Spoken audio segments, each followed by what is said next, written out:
Catação. De um modo geral, a catação é um método de separação de misturas heterogêneas sólidas. Esse processo é totalmente feito de modo manual, sendo ele com as mãos ou com o auxílio de algum objeto, como, por exemplo, uma colher, pinça e algumas outras coisas. Um exemplo de separação pelo método de catação é a separação de pedras de alguns grãos de feijão.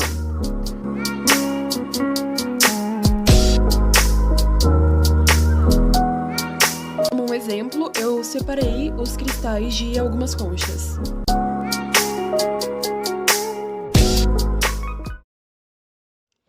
Para demonstrar o método da flotação, esse experimento vai precisar de uma substância mais densa que a água, nesse caso biscoito triturado, óleo de cozinha, um recipiente transparente, eu vou usar uma caneca de vidro, e água.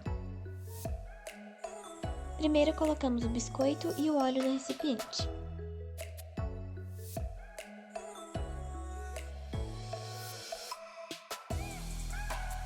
O que vai formar uma mistura heterogênea. E então, para separar os componentes da mistura, colocamos água. Como podemos ver, o biscoito, que tem uma densidade maior, afundou, enquanto o óleo, que por ser menos denso que a água, foi para o topo do recipiente. Podemos observar também que alguns farelos do biscoito estão flutuando no meio ou no topo do recipiente. Os que estão no meio ou estão indo para baixo ou estão indo para cima, eles não estão parados. A minha hipótese, pelo que eu observei, é que isso acontece porque quando a água foi despejada, entrou ar na mistura e alguns biscoitos se prenderam às bolhas de ar. Mas quando essas bolhas sobem, vão para a superfície e estouram lá, os biscoitos caem e vão para o fundo.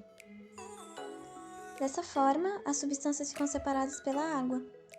E é assim que a separação das misturas por flotação é feita. Separação magnética. A separação magnética é usada para a separação de misturas heterogêneas, ressaltando que um dos componentes sólidos precisa ser atraído ou pelo ímã ou pelo eletroímã. No caso, eu vou estar utilizando o ímã e as moedas.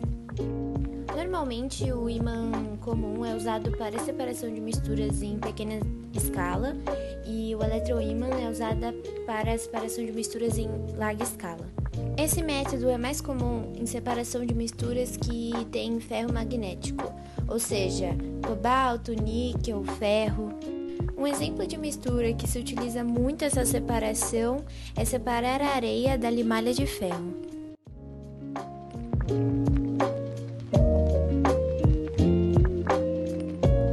Peneiração ou tamisação. Resumidamente, a peneiração ou tamisação separa sólidos maiores dos sólidos menores. Mais precisamente, ela divide as partículas da mistura em frações de granulometria. Para fazer essa separação, você pode utilizar tanto a peneira como crivos. Exemplos de separação de mistura que é utilizado o método de tamisação é a separação da polpa da fruta das sementes ou até mesmo a separação da areia e das pedrinhas presentes. Tamisação ou peneiração é um dos métodos que mais usamos na culinária.